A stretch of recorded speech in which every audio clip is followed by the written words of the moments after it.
Hello, friend. Henry Flowers here. Powerful Living Outreach Ministry coming to you today over the YouTube airwaves. Make sure you click that button and subscribe. Make sure you share. We got some cool things we're going to be jumping into today for the first 30 minutes or so. Depends on how long I speak and how long-winded I am. I'll be sharing just a few thoughts today from our verse of the day from the Bible app, which you will get on your smartphone. There it is. You see it right there? That Bible app. What is that ring that showed? Oh, that's the ring from my light. You saw it right there. That's it. The Holy Bible app. That's what it looked like. You go up there and you download that for free from the App Store, and you'll have that on your phone so you can pull up the verse of the day. That's right. We diving on into the verse of the day again today. And so we'll see what the Lord says to us. You know, I have a discussion with my a good friend of mine. I'll be interviewing him soon, and you'll enjoy that interview. You'll want to be a part of that video. You know, he was talking about preparation for the word and all this kind of thing. And, you know, he got to take time away from his family to steal away, do some fasting and praying to just really hear from God on what message to deliver that day. And I said to him, man, all that stuff sounds great and good, but, you know, for me, it ain't that deep. Preach the word. Preach. I mean, if you want to fast and pray, you can. That's great. I ain't pounding on that, right? But I just want people to understand the simplicity of opening up the scriptures and having a Bible app that's available to you to give you, something as simple as the word of the day, that you can hear what God is saying. Now, some people may argue, well, that's not necessarily what God wants you to feed particular people. And, you know, that's why you got to fast and pray and get away and just really, really consecrate yourself. Yeah, do that. If you want to do that, do that. But just, you know, make sure we don't get overboard about stuff. Make sure we don't get religious about stuff and say this way is how you're supposed to do it if it's God. Because if you're telling me stealing away and taking time away and fasting and praying, if you're telling me that's God, that's how God speaks, that's how to get a word from God, then I would just simply counter that argument with just a real simple mirror argument that says, sir, ma'am, if that's God, prove to me that this is not God. Show me that the Bible app and the verse of the day is not God. If your way of doing it is God, then this way has to be not God, coming from how you sound. That's all. I'll just be waiting to hear. So if you want to consecrate and get away and steal away and really hear from the Lord on what to say, you go ahead and do that. But for us today, once again, we're going to go to the Bible app and we're going to delve into the verse of the day. And without any preparation, we're just going to expose the text. Just see what's there in the verse of the day and see what God says to us.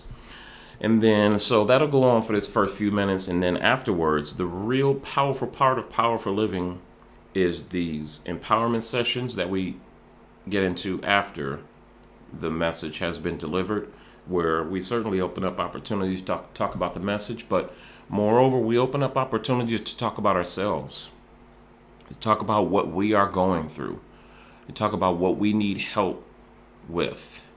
We want to be the church together. When we begin to meet in person, and as God has gifted us a building to use for our ministry purposes, I want people to leave changed. I want people to come to empowerment sessions and to leave with something that can actually change their lives that day. I want to create an opportunity, I've said this before because this has happened before, where people come in and they thought they were going to go home to the same situation with no food at home. and their electric bill threatening to be shut off. I want them to come into an empowerment session and be able to share that need, and somebody at the empowerment session says, I'm taking care of your electric bill. And then another person at the empowerment session says, not only are you not going home to no food, I'm going to make sure that you have food tonight for you and for your kids. And also, we're going to make sure that you have food for the next 90 days.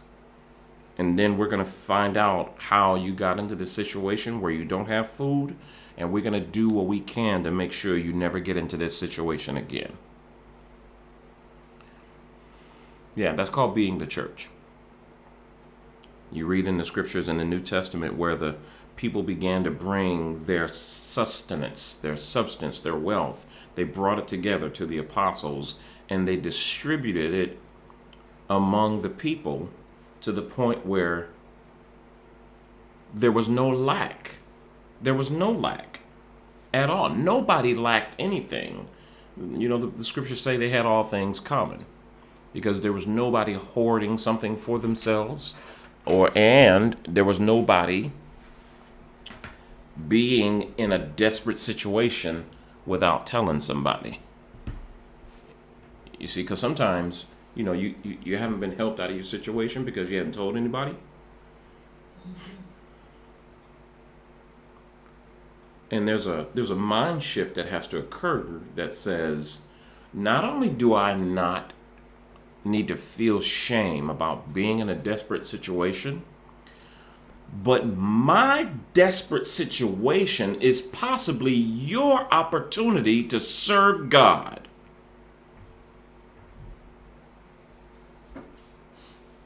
Y'all better hear that. We've been given commands to do good deeds and to love and serve one another. It's our command to do that as the church. So how in the world are we going to have an opportunity to do that if nobody has an opportunity for us to serve? The answer to evilness in the world, if there was a good God and he had the power to eliminate evil from the world, why doesn't he do it? That means he's not just. No, there's a reason that he allows it, because if there were nothing for you to deliver somebody from, then how could you follow the command of going out and doing good, seeking justice, praying for those? Like all of these things that God commands us to do, our opportunity and our ability to do it is in the lives of other people. You're not loving God unless you're loving people. You're not a servant of God unless you're a servant of people. And you haven't really experienced God's miraculous generosity in your life without being a generous person in somebody else's life. He says, speak for those who cannot speak for themselves. Take up their cause. That's what being the church is. He says, take up their cause. And so these are the opportunities that we create in our empowerment sessions. And I'm telling you, we just have so many testimonies. Somebody chimed in today, even before we got started here today, and said, hey, I got a testimony today to share in the empowerment sessions. So that's an awesome thing. So if you're on YouTube, or if you're listening via wherever you get your podcasts, iHeartRadio, iTunes, wherever you get your podcasts, if you want to be a part of the empowerment sessions, you're going to chime in via Zoom, and just check the description box at below. Just click the description box, and down there it'll show you the Zoom link. So at 10:30 we get started. Usually I'll speak for about 30 minutes, 40 minutes, wherever long I finish, and then afterward is the empowerment sessions. If you want to be a part of that, you want to visit via Zoom, you can do that. And also you can visit us in person when we get to the point where we're having people come regularly. We get the critical mass, what I call. You know, if I'm driving to the building, I want there to be some people showing up. Okay, it takes me about 23 minutes to get to the building that we've been gifted for ministry. I love it and I appreciate God gifting it to me. And the dude says, Henry, whatever you need, you let me know. Just as long as you're doing what you've been doing at this men's backyard. It started off as a men's meeting. I got time to tell it today. But I met this guy at a men's meeting in somebody's backyard and bonfire. And I was just sharing these ideas that I have about powerful living and just trying to help men. And he was like, man, you need to do this more often, bro. Wherever you start your ministry next, people need to hear this. I got a building. And he gifted us the building. So that's where we'll be meeting once we get to critical mass. I'm thinking, what? Shoot. I ain't driving my family over there just for us. I mean, we can broadcast from home like we doing in my home studio right here. But I'm thinking, what? Shoot. One family. If one family committed to come regularly, I'd go over there. One family. How about a husband and wife? That's it. Because if it's just one person, bro, you can come to the house. You can come to the house. You can see right on over there. I got a little house audience. Right, it's probably a shorter distance to my house than it is to the building, unless they live over that way. So 5616 Wolf Pen Pleasant Hill Road is where we are. If you want to contact us and get some information from us about the live in-person meetings, just give us a call, leave us a text or voicemail if you still leave voicemails. Wow, the 80s called. They want their voicemails back. 513 what is it? 513-404-7793. That's our business number. Call us, let us know, say, hey, I'm interested in the in-person meetings. Okay? Powerful living is where it's at, and in the empowerment sessions is where we put powerful living into practice. All right. Let's join in. So, once again, now that I got the preliminaries over, once again, let's pull up the verse of the day. And I'm going to do something really cool today. I want to delve into whatever the main word is today. I got my Strong's Exhaustive Concordance. And I'm going to just do this just impromptu. So here it is. If you really want to know, because the Bible wasn't written in English, there's no chapters and no verses in the actual scrolls, right? And so this is Strong's Exhaustive Concordance. You want to have this with you to be able to delve into the Word and find out what God said, what word He used, and what the word means. Because words have meaning, and meanings change over the course of time. Words change, and so you can look up into that in the real English language. What did Jesus say in Aramaic, and how does it translate to English today? That's why you have a Strong's Exhaustive Concordance. So this is actually really powerful. You want to have this in your library. You can get a digital one too. BlueLetterBible.com. BlueLetterBible.com is a digital version of this, sort of, kind of. But this is twofold. This will give you the original language and help you study the meaning of the passages. But this is also the dual service of this Strong's Exhaustive Concordance. This is also home security. Listen, you fling this bad boy at any perpetrator or intruder, they is not gonna have a good day. You bust somebody upside the head with this some gun, in the throat, a throat shot with, you gonna need some cocoa butter on that. It's gonna swell up. Okay, this is gonna be a problem for anybody that intrudes into your space. So it's dual purpose. God blessed you like that. And we're gonna use that today. All right. I gotta find a good place to sit this. You gonna say, I can sit it right there. How about to sit it on the table? Yeah. All right. Let's get started. All right. Here we go. The verse of the day. I love this. Pulling up the Bible app, going to the verse of the day. They're coming through Mark 9 and verse 24. I'll be reading the New Living Translation today. The father instantly cried out, I do believe, but help me overcome my unbelief. That sounds like a contradiction. He says, I do believe, but help me overcome my unbelief. That's really good. Let's dive into that. So I'm going directly there to Mark chapter 9. Let's read the whole passage just so we get some context. I'm familiar with this because I read, the Bible a lot. I guess it's kind of my job, so I probably shouldn't know the Bible. But we'll go from verse 1, and I'll read through just a little rapidly. And I want to dive in because what occurs to me first, here's what occurs to me first, is that how does somebody sit there and say, I believe, but then ask that you help their unbelief? So we definitely going to unpack that today, right? That's an initial question. But also, the second thing that comes to mind is, are those two words the same? Because he says, I believe, but help my unbelief. Are those two words, is he saying the same thing? Is he saying believe and unbelieve? Is it the same thing as we say? Either you believe in English or you don't believe. Maybe there are two different things he's saying right there. And we're going to use Strong's exhaustive concordance to look up those words. This is just what comes off the top of my mind. So listen, all you people that want to steal away and hear from God about the message, you go ahead and do that. And I ain't mad at you. You go ahead and do that. I'm just saying, if you think that's God, that's cool. All I'm saying is, show me this ain't God. Yeah, show me that this is not God's will, that we about to unpack this today.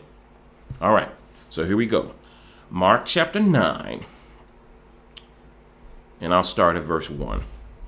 New Living Translation. Jesus went on to say, I tell you the truth. Some standing here right now will not die before they see the kingdom of God arrive in great power. 6 days later, Jesus took Peter, James, and John and led them up a high mountain to be alone. As the men watched, Jesus' appearance was transformed. This is what they call the transfiguration. And his clothes became dazzling white. See my shirt? You like my white shirt? This would be black compared to what happened to his clothing and his raiment that day. All right. His clothes became dazzling white, far whiter than any earthly bleach could ever make them. Then Elijah and Moses appeared and began talking with Jesus. Peter exclaimed, Rabbi, it is wonderful for us to be here. Let us make 3 shelters as memorials, 3 tabernacles. Peter ready to build a church. Peter sees something supernatural happening. People are like, hey, let's make a monument. Let's do something to remember this moment. Okay, we got to build a church, build a raft, build a hut or something. We're going to build something to commemorate what we just saw. He says, let us make 3 shelters as memorials, 1 for you, 1 for Moses, and 1 for Elijah. He said this because he didn't really know what else to say, for they were all terrified. So Peter is hysterical. He's like, oh, Lord, I'm a carpenter. Let me build something. I don't even know what just happened. Man, that's how people get when you find something supernatural happen. You get on an adrenaline rush, man. People call it being in shock. First responders will go to somebody and they try to help some. Maybe somebody's been in a car accident or a victim of a crime or whatever. And if the person is talking, they'll be talking out of their mind and going in circles. They're in shock. Adrenaline can do that to you. And here's what happens next. Then a cloud, verse 7. Then a cloud overshadowed them, and a voice from the cloud said, This is my dearly beloved son. Listen to him. Suddenly, when they looked around, Moses and Elijah were gone, and they saw only Jesus with them. As they went back down the mountain, he told them not to tell anyone what they had seen until the Son of Man had risen from the dead. So they kept it to themselves. But they often asked each other what he meant by rising from the dead. They wanted to know more about this because they think, and this is the Messiah, and he's coming to return Israel back to power. This is what they're thinking according to their Jewish faith. This is missing. The Messiah is coming to return Israel back to power. You know, we about to be the bosses. You know, the Roman Empire is about to be exiled, and the Messiah, Yeshua, is going to rule and reign forever. That's what they're expecting. So what is he talking about, rising from the dead? Verse 11. They asked him, why do teachers of the religious law insist that Elijah must return before Messiah comes? Jesus responded, Elijah is indeed coming first to get everything ready. Yet, why do the scriptures say that the Son of Man must suffer greatly and be treated with utter contempt? But I tell you, Elijah has already come, and they chose to abuse him, just as the scriptures predicted. When they returned to the other disciples, they saw a large crowd surrounding them, and some teachers of religious law were arguing with them. When the crowd saw Jesus, they were overwhelmed with awe, and they ran to greet him. Jesus asked, "What is all this arguing about?" And one of the men in the crowd spoke up and said, "Teacher, I brought my son so you could heal him. He is possessed by an evil spirit that won't let him talk. And whenever this spirit seizes him, it throws him violently to the ground. Then he foams at the mouth and grinds his teeth and becomes rigid. So I asked your disciples to cast out the evil spirit, but they could not do it." Jesus said to them, "You faithless people, how long must I be with you? How long must I put up with you? Bring the boy to me, please. Bring him over here." So they brought the boy, but when the evil spirit saw Jesus, it threw the child into a violent convulsion, and he fell to the ground, writhing and foaming at the mouth. "How long has this been happening?" Jesus asked the boy's father. He replied, "Since he was a little boy. The spirit often throws him into the fire or into water. He's trying to kill him. Have mercy on us and help us if you can." "What do you mean, if I can?" Jesus asked. "Anything is possible if a person believes." And the father instantly cried out, "I do believe, but help me overcome my unbelief." Now there's the focus. So Jesus is doing all these miracles during his time, and the people know about it. As soon as he comes down from the mountain during his powerful transfiguration, there's people going to his disciples that were left at the bottom of the mountain, and the people came to see Jesus. The fame of him began to grow in these times. Word was spreading, and it got to Julius Caesar and the leaders of the Roman Empire and the Sadducees and Pharisees, the religious leaders, man. The word was getting out, and people were concerned that he was, getting ready to overthrow the kingdom because they were calling him king. And this became a problem for many people. But for the people who were looking for deliverance, he was a possibility. They saw him as a possibility. So here's this guy. He's got this child that's got a demon-possessed child. His son has been this way for a long time, and they had heard that Jesus was performing miracles and casting demons out of people. So they're like, okay, let me bring him. Jesus was gone, and now the disciples couldn't do it, and they were like, okay, where is he? When is he coming back? Listen, this is a little tidbit for somebody, but it just comes to mind. When it comes to business and these kinds of things where you're seeking to have something done, whether maybe it's like me. When as a professional speaker, I'd always go out and be looking for opportunities to speak, and I'm trying to get to the person who can say yes to me coming to speak at that event, or if I'm going to sing or whatever I'm going to do. Whatever opportunity it is that you're seeking, listen, at some point, you need to find out the person who can say yes. And don't quit until you find that person. There's going to be gatekeepers around. There's going to be all kind of people that say, hey, well, he's busy or she's busy. Can I take a message? Or tell me what you're trying to do. Maybe I can help you. No, let me get to the person who can tell me yes.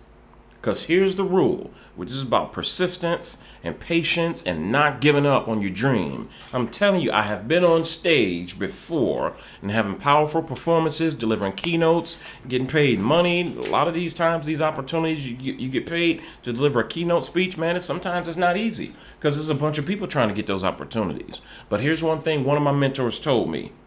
And really listen to this and hear this. If you can't give me a yes, I'm not going to listen to your no.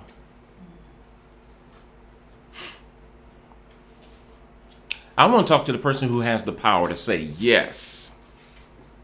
Because you saying no, it's possibly you saying no because the person who can say yes, the person who can give me what I need is not here right now. And you just trying to move on to what you got to do and finish your list or whatever stuff you got to do today. But this is me. This is my life that's happening, bro. If I don't get this next opportunity to speak or to sing, man, it might cause me to miss another opportunity that could have changed my life, bro. I got to do this. Where's this person? Can I come back? Can I wait? What can I do?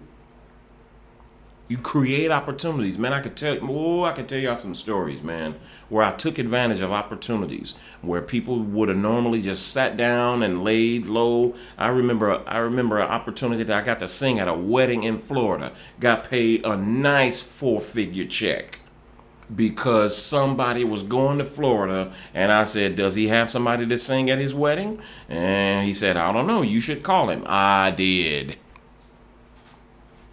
And I did. And I called him again. And I called him again. And I emailed him. And before you know it, that persistence paid off. I'll tell that story maybe later on. Maybe I'll tell that story at the empowerment session if somebody remind me. I want to focus on the scriptures here. But this is what this dude is saying. He said, "Listen, all right, I appreciate y'all telling me Jesus ain't here. And I appreciated that, y'all tried and stuff. And you can do it." Because there he goes again. He's still convulsing. He's still having a fit. The demon is obviously not gone. It didn't work. I ain't mad at y'all. Where Jesus at? Where he at? Is he coming? Is he coming back today? Is he going to be back today? Okay, guess what? I'll wait. Because this is this dude's life, man. He said this stuff's been happening for a long time. Y'all know people are hurting out there today. Y'all know people are hurting, bro. This man's struggling with a demon. Somebody else got a demon of poverty that they struggling with, man. Somebody else got an impression of a lack of opportunity. Somebody out there just needs somebody to talk to. Their mind is heavy. They don't know how to get through this cloud, and they need somebody, man. And they've been dealing with this stuff for a long time. And it's hard to be patient. Sometimes it's hard to see your way through, man. And you don't even know, you don't even know what tomorrow is going to look like. Why? Because you're struggling with today. Y'all know every Friday we go to the food bank and volunteer at the Free Store Food Bank in Milford, the city where I believe God has planted our ministry. And man, you better see these people. And Friday, was it raining sideways? Raining sideways. And thanks be to God, there was a little cover because it's kind of like a mall. So there's the building is inset and the top of the building covers a space. I guess that's about 8 feet of concrete and covering. But listen, them people was in line, brother, coming to get that food. And at this food bank, this good food. This ain't somebody's leftover expired stuff. This is a free store. This is like they got grocery carts. Real food, frozen food, like food. This is a high class place that we go and serve because there's an opportunity for us to serve people. And listen, y'all, people are hurting, bro. Some of the people that come there are homeless. And they don't want you to know, but we know if you up there in a bicycle and they want everything double bagged, and one guy, they want everything double bagged because he's on a bicycle, we know you homeless. And some people will immediately tell you they don't have nothing to hide, but you see people coming in with kids, and you look at their clothing, and you just look into their eyes when they say, "Hey, thank you for coming." Sometimes they bring their own bags, and you have a little conversation with them. Sometimes they ask you to pray for them, all these kind of things. But you just listen to people, and sometimes you can just look at people, and you understand, man, people are hurting. When they willing to stand out in pouring rain and it's raining sideways, listen, they need that food. This ain't no, I'm just going to get this just because I want a little something extra. No, you listen, you standing in the rain, you need that food. You standing in that line, how long is that line? I mean, people from 10 to 12 o'clock. Yeah. Doors are open. Some people wait over an hour in line. Over an hour in the rain. And it's non-stop. We got 3 lanes open, checking people out, bagging up their stuff, bring their carts right to their car, hand it to them. Some people are walking. This is opportunity for ministry. Man, people are hurting. And as a matter of fact, when we came in that Friday, because we're volunteers, they only had 2 lanes open. They opened the 3rd lane because Adrian and I showed up. And that line was out there and they didn't care. Can you stand the rain? Yep. When you need food? Yep.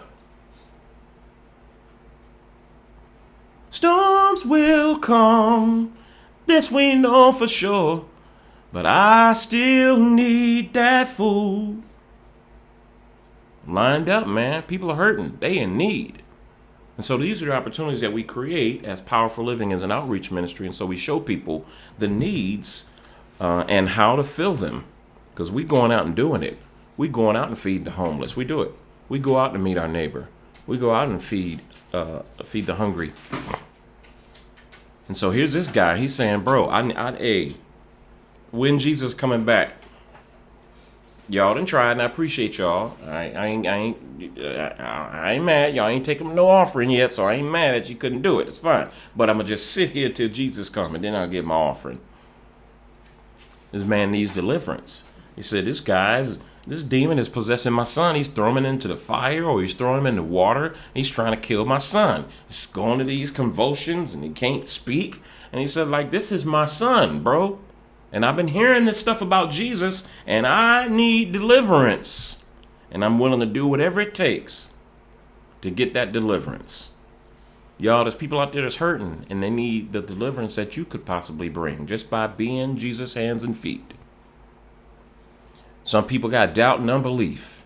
They don't know how they going to get through today. And you talking to them about eternity? They don't know how they going to make it through today. And they sitting there waiting on Jesus. And it could be you. It could be you that brings forth their deliverance. Maybe it might take some of your time. Maybe it might take some cash. Whatever it might take. Are you willing, is what Fred Hammond said.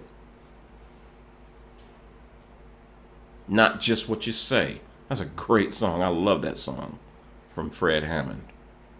He said, man, listen. So you can act like you know what love is. Act like it. Love is an action. And this man is sitting here with his son acting crazy. He said, bro, we need to take some action. Something got to be done. I heard about the man. Where he at? He coming down from the mountain. He'll be here soon. Okay, I will wait. Don't listen to somebody tell you no if they can't tell you yes. Sometimes you got to wait. And so here he says, Jesus asks him, he says, what do you mean? If I can. Anything is possible if a person believes. And the father instantly cried out, I do believe, but help me overcome my unbelief. What you got over there, A. Renee? You my reader today? Y'all ever go to them churches where people got the book? Hey, ready? Read. St. John 7:38. What it say? He that believeth on me, as a scripture, what it say? You can be my reader? You found it, though? Okay. Here we go. Thank you. She found it for me. I got some tabs and stuff. This is why you got to have some people on your team. I appreciate this, girl. Ooh-wee. All right. So this first one in the Hebrew, he says, oh, yes. All right. So this is the first one. So when he says right here, he says, I do believe, but help me overcome my unbelief. He's saying, okay, now we're going to see what he actually said. This is Strong's Exhaustive Concordance. You want to get this book? Not super cheap, but it's worth it. And I'll tell you about the dual purpose of this thing. Go back to the beginning if you weren't here. But this will help you understand what the original word was. What does he mean? Because I want to know. I need to know. I need to know. I need to know. What do you mean, I believe, but help my unbelief? Sound like a contradiction. So we go into the Hebrew. Most scholars agree that Jesus spoke Aramaic. Now, whatever the original language was in the original scrolls, that language is going to be here in this Strong's Exhaustive Concordance. So this is going to be page 73 in the Hebrew section. Now, the word that he used is on number 4100. It's the original word that he used. This is a Hebrew word that says, now when he says, I believe, that word he used is mah, M-A-H, or mah. But you got to do a little, the Hebrew, yeah, this is mah. So I do mah, and then I go back and look up the other word that he used when he said, help my unbelief.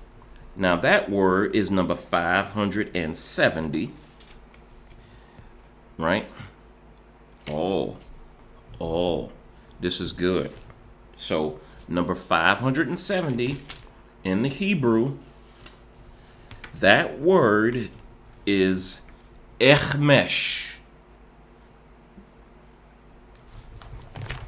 This is really good. Okay, here we go. So the word mah, the word he used is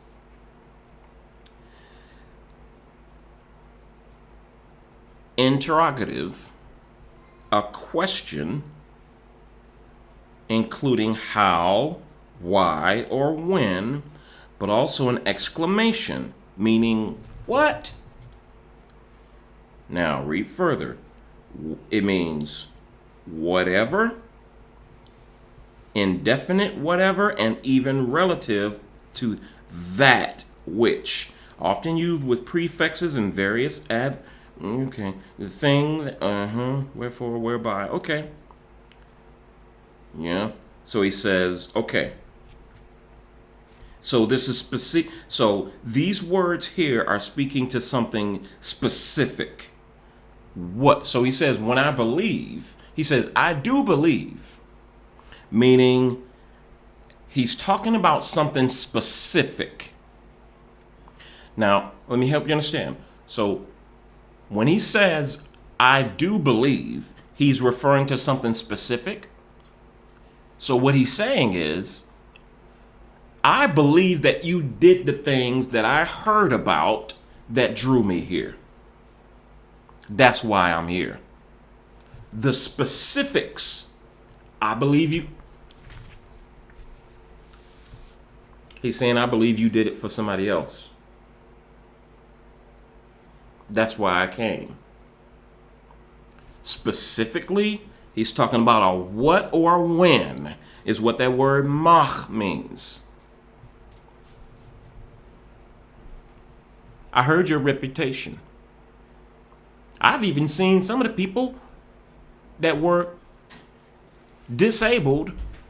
They went to see you and they came back to the town that I live in and they were healed. I believe in what I specifically saw you do for somebody else, what I've heard that you did for somebody else in time past. That's what he's referring to when he says, I believe. I believe in your reputation. Folks stand in line for 2 hours to get food in the pouring rain and it's raining sideways. They believe in the reputation of the Free Store Food Bank. Somehow word has gotten out that they give good food, it's a good experience, and these people want to help. You're going to be in line now. But if you're willing to wait in line, you are going to get what you need. They believe. Mach. Now, he says, help my unbelief. So let's go back to 570 is the Hebrew word that's there from the original scrolls. And he says, echmesh. Time past, yesterday, last night, former time. So what this is speaking to is he's saying the things that I heard about you that you've done for other people and the things that I've saw done for other people, that's what got me here. But this is talking about a span of time. But he says, since I've been waiting, I've been a little discouraged. See, this is time past. This word speaks to a passage of time, yesterday or last night, a former time, and he says, help me concerning the time that has passed since I've been here. He says, I believe what you did, but it's been a while since I've been waiting, and I've gotten discouraged because you see what's happening right now? You see what he's doing right now? He convulsing again. They tried to get it out in the passage of time since I got here, and they tried to heal him. They tried to cast out the demon. He's still doing the same thing, and I'm a little disheartened. Now that's real. That is real. Now, I didn't study this before, but remember, I talked to you. I said, there's some people hurting today, and it's like they really want to believe in God for the things that'll happen in the future, but they ain't got time to be thinking about the future because they too caught up in what's going on right now. They need deliverance over what's happening right now, y'all. They've been going through something. Man, people are suicidal, and the things that they have experienced from God in the past, man, those things are still real. And maybe they don't believe in God. And maybe they want to believe in God. And maybe it's possible that one day they will believe in God. And you're sitting back there, and you're a minister of the gospel, and you want to help them come to Christ. But brother, with what's happening in their life right now, they ain't thinking about no God. They trying to live for another day because they're under the situation that's happening right now. So he says, Mach, I heard about what you've done for other people, and that's why I'm here. But Echmesh, there's been a passage of time, and the trouble that's been happening over this short passage of time got me a little shaky. Especially when your disciples get on the scene and they say, we can do it. Jesus is gone, but we'll do it. And it didn't happen. See, this is the dynamic that happens in people's lives. And this is the importance of us as believers being God's hands and feet. And being willing to say, okay, in addition to leading somebody to Christ and helping somebody understand the will of Jehovah for their life and the gospel and all that kind of stuff, in addition to that, we got to be willing to meet real needs for people.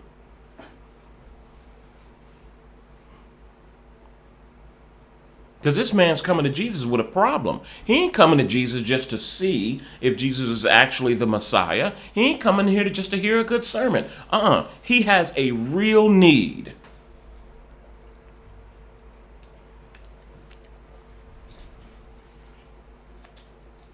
One of the things I love about this ministry that we're involved in is that, I just have a list. Yeah, I don't know that I've actually written it down, but when it comes to opportunities to help people, when people have real needs, I just got a Rolodex in my mind that says, okay, I know this person is with CityLink Center. They help powerful people. They do great things. Somebody needs a driver's license. I got this person, right? You know how you've been in ministry for a while and you got your contacts. And it's like, man, yeah, I know that there are things that I have to do to meet real needs for people. Like, for real.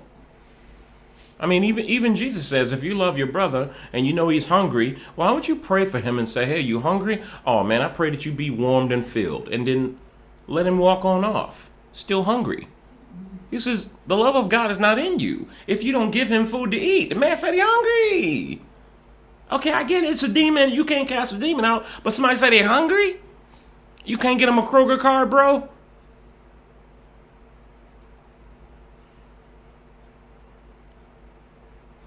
But in my circle, my powerful living partners, I reached out to somebody and said, hey, this is going on. And I got this person who needs this. And they said, how much is it? Boom. And they sent me the money. Boom. And we met the need. Boom. It wasn't no questions asked. Like, it wasn't no complaining. See, these are people that believe in meeting real needs because they know people are hurting. And people, you've heard this before, and I'm going to say it again because this is true and this is good. People don't care about what you know until they know that you care.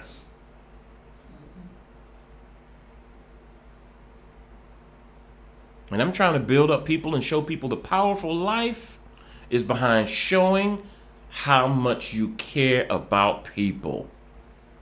It's not just what you say.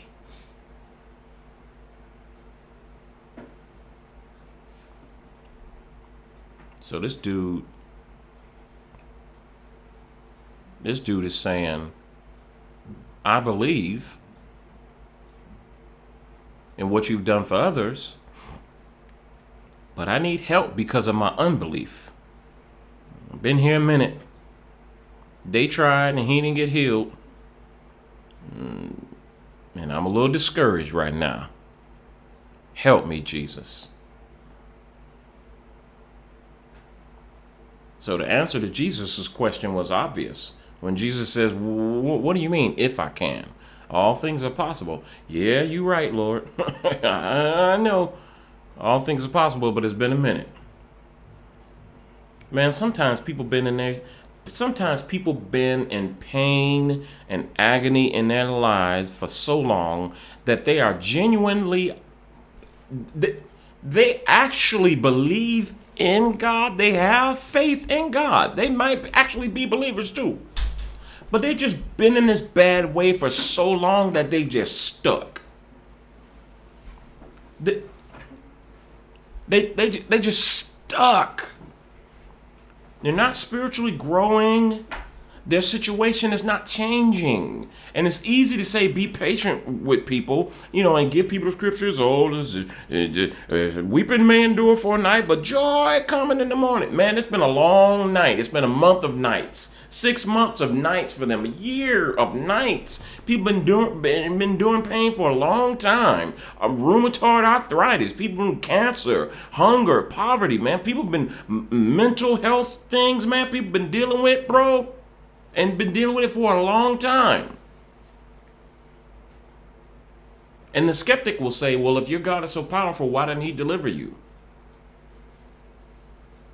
And what I would say to them, well, because he doesn't. He doesn't deliver them because he doesn't. That doesn't mean God doesn't exist. How come you don't deliver them? You didn't deliver them, so that means you don't exist?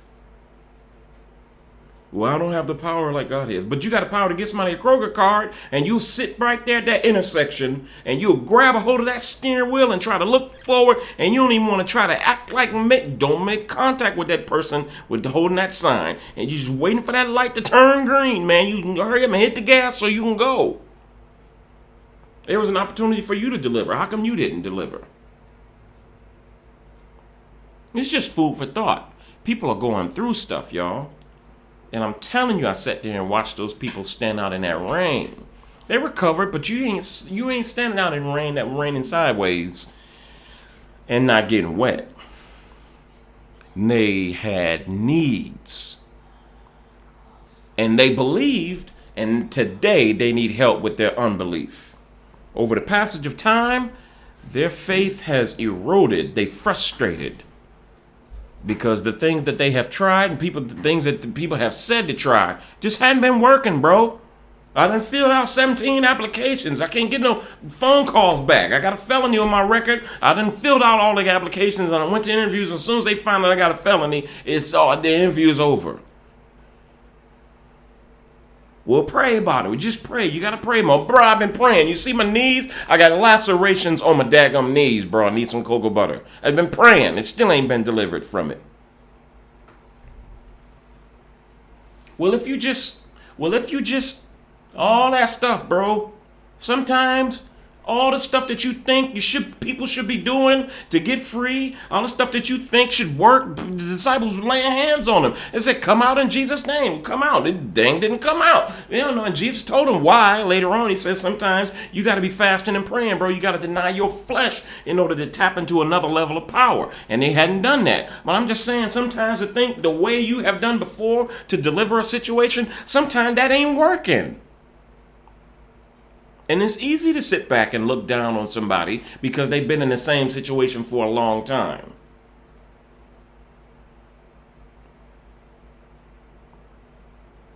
But are you willing to help? Because sometimes it's the passage of time that has caused them to get to the point where they're weak. Because they've been in that thing for so long, man.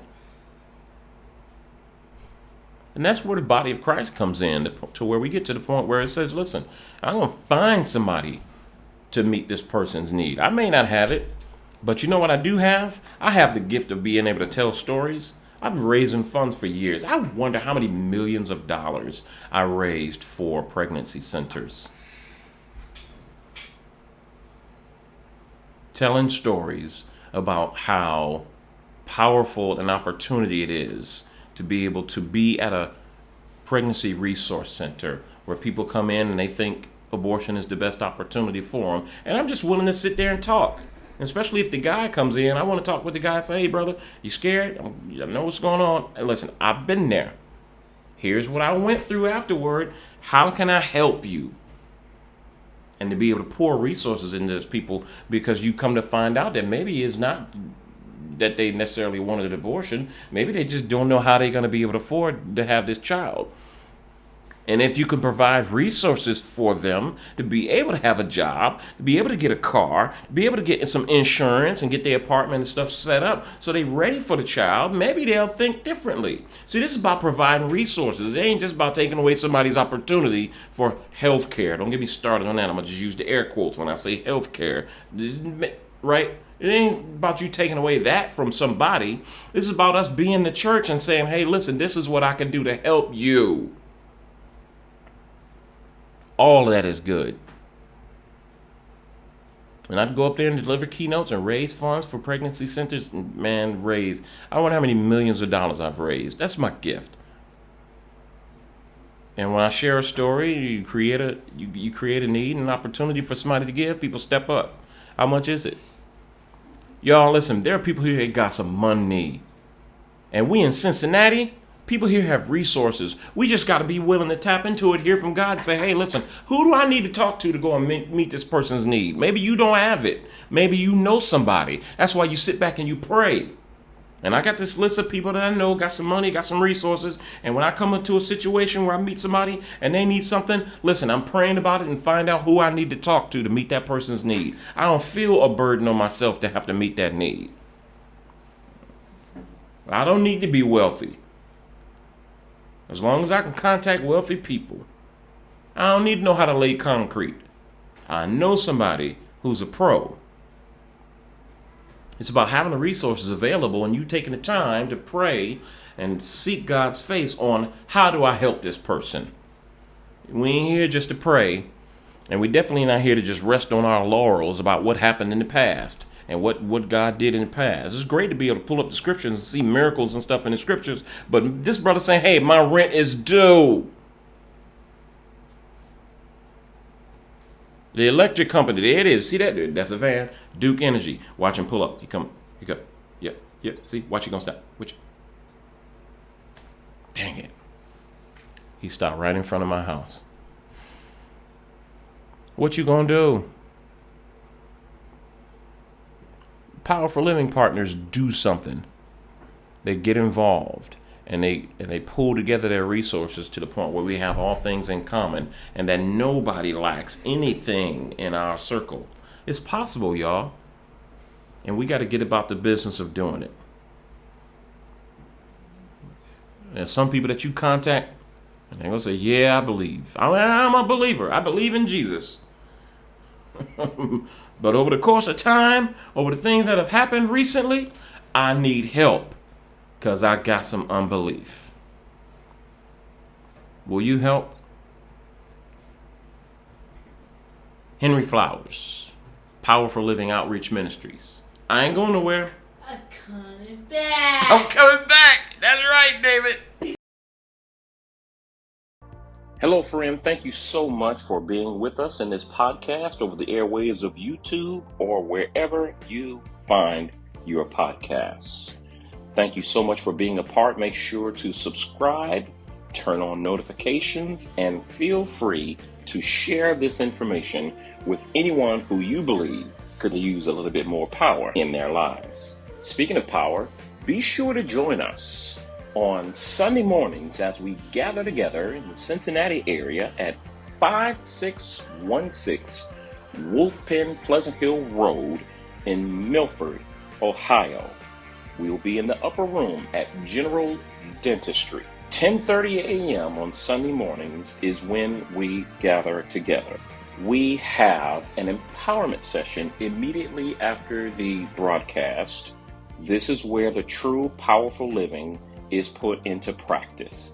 If you want to come together and work on something with me, one-on-one coaching in a group setting, then you want to be a part of the empowerment sessions.